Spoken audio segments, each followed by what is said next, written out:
¿la salvación se puede perder? Esta pregunta asusta a muchas personas. Aquella brutal duda que nos hace pensar, si he recibido a Cristo en mi corazón, pero luego cometo un pecado, ¿perderé mi salvación? La respuesta verdadera está en la Biblia.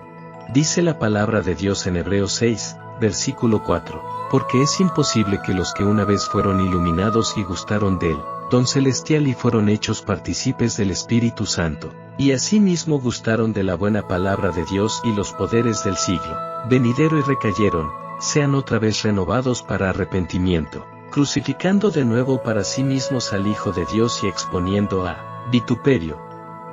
Este pasaje no quiere decir que, si pecas una vez después de ser salvo, perderás tu salvación y nunca más podrás tenerla otra vez, sino que, en el contexto del mismo, nos revela que el sacrificio de Cristo Jesús es uno y este al ser tan perfecto perdura para siempre. Escucha lo que dice la primera carta del apóstol Juan en el capítulo 2, versículo 1, hijitos míos, estas cosas les escribo para que no pequen, y si alguno hubiera pecado, abogado tenemos para con el Padre, a Jesucristo el justo. Y en Romanos 5, versículo 1 dice, justificados por la fe, tenemos paz para con Dios por medio de nuestro Señor Jesucristo. También en 1 Corintios 6, versículo 11 se expone una gran variedad de pecado y luego dice, y esto eran algunos de ustedes, pero ahora ya habéis sido lavados, ya habéis sido santificados, ya han sido justificados en el nombre del Señor Jesús y por el Espíritu de nuestro Dios, esto es en el Espíritu Santo. Estos versículos exponen que la salvación no se puede perder, porque al referirse que hemos sido lavados, significa que la sangre de Cristo ha lavado nuestros pecados pasados, presentes y futuros. Al decir que somos santificados, eso nos da el título de santos, no por nuestros méritos propios sino por los de Cristo Jesús, y así Dios lo ha dictaminado, y, como está escrito, Dios no se retractará. Y al decir que somos justificados significa que todos nuestros pecados ya tienen justificación, por lo tanto Dios nos ha declarado justos delante de Él, por medio del sacrificio de Jesús. Aun cuando hay gente que te diga que la salvación se puede perder, la Biblia dice, ¿quién nos acusará? Dios es el que justifica y esto solo por medio de Jesucristo.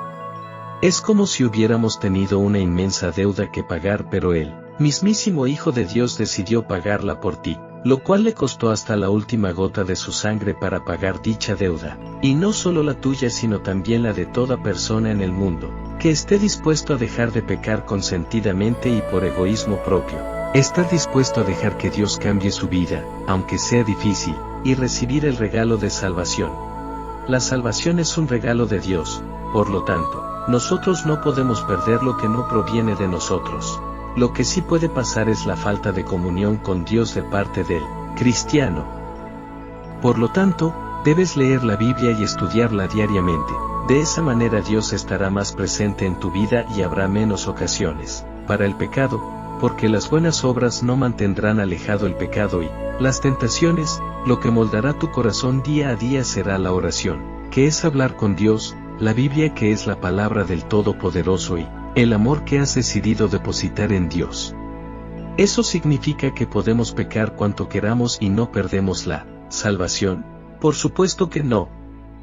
¿Por qué dice en la Biblia en 1 Corintios, capítulo 6, versículo 12, todas las cosas me son permitidas, pero no todas convienen, todas las cosas me son lícitas, pero yo no me dejaré dominar por ninguna? Y en el versículo 20 dice, porque han sido comprados por precio. Glorificad pues a Dios en sus cuerpos y en su espíritu, los cuales son de Dios. Tenemos que entender que, si el Espíritu Santo vive en nosotros, no podemos seguir pecando descontroladamente. Toda persona que ha recibido a Cristo tiene al Espíritu Santo morando en él, significa que una parte de Dios vive en nosotros y esto de a poco va generando en nosotros una especie de rechazo hacia el pecado. Jesucristo mismo dijo que la carne es débil pero el Espíritu es fuerte. Y el mismo apóstol Pablo dice en Romanos capítulo 7, versículo 15, porque lo que hago no lo entiendo, porque no hago lo que quiero sino lo que aborrezco eso hago. Inevitablemente vamos a pecar y más veces de las que podamos contar. El punto es que Dios sabe que no podemos ser perfectos, pero esa no es razón para pecar desmedidamente. Lo que debemos hacer es crucificar nuestra naturaleza pecaminosa. y día a día luchar contra los impulsos del pecado, siempre dirigiéndose a Dios en oración para pedir fortaleza ante nuestra debilidad. ¿A qué conclusión llegamos? Claro está que la salvación no se puede perder, si la has recibido, aunque cometamos pecados después de ser salvos. Pero eso no significa que podemos aprovecharnos de esto para pecar todo lo que queramos con la excusa de que Dios es misericordioso para perdonarlo, porque el que piense de tal manera puede que haya hecho una oración para salvación, pero nunca fue salvo realmente. Para los verdaderos cristianos que están escuchando esto, mucho más si son jóvenes, sepan una cosa, aunque sea difícil el camino con Cristo Jesús, e incluso aunque le hayamos fallado varias veces, un padre como lo es Dios nunca abandona a sus hijos a merced de aquel que los quiere destruir. Gracias por escuchar este video. Si te gustó, comparte para que llegue a más personas, ese sería el mejor like que puedas darnos, y por favor suscríbete, ya que comenzaremos a subir mucho contenido bíblico que seguramente puede interesarte. Saludos y que Dios el Señor te bendiga.